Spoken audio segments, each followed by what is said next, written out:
सर्व दादा पण करायचं.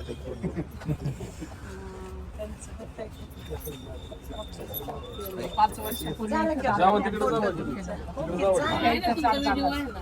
असणारच ना. दादांच्या बोलणं एवढं सोपं नाहीये, दादाच्या सारखं एवढं सोपं नाही.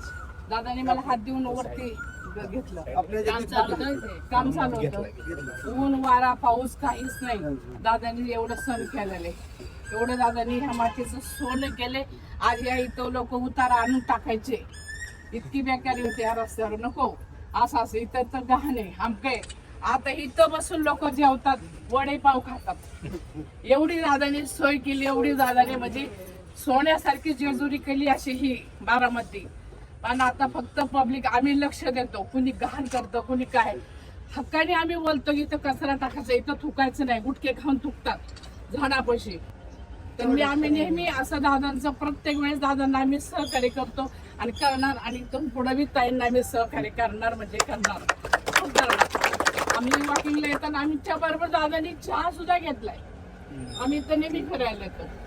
दादानी आमच्यावर इथं त्या तिथं पुढे तुकांचे तिथं चहा सुद्धा दादांनी घेतला आमच्या बरोबर. एवढं दादांना आपुलकीपणा वाटायचा. पण दादा सारखं हेच नाही. मला थरथर घरातलीच म्हणायचे ना, घरातलंच कुटुंब आहे. ती काही सात आहेत आणि ते पण होते माझ्या बरोबर. आणि बोला तेवढं माझ्या मालकांना पण इतकं सह केलं, मुलांना त्यांना खूप सांगितलं होतं. आणि सगळ्यांच्यासाठी करतात, असं काही नाही.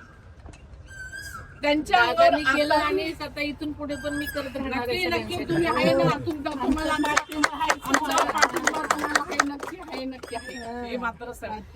आणि बोला तेवढंच माझं अंग थरथर कापायला लागलं की हा इथं होतंय दादा. इथलं मला हात दिला वरती. आणि थंडी नाही, वारा नाही, काही नाही. आमच्या अंगावर शेवटर, पण त्यांच्या अंगावर बिलकुल काही नसायचं नाही. त्या जाग्यावर वहिनीची गाठ पडली तुमची. त्या जाग्यावर तेच मी पळत आले. म्हणलं काय तर ताई याच्यात. म्हणलं चला गाडी बाईंना, म्हणलं चला आपण आता ताईंची भेट घेऊया.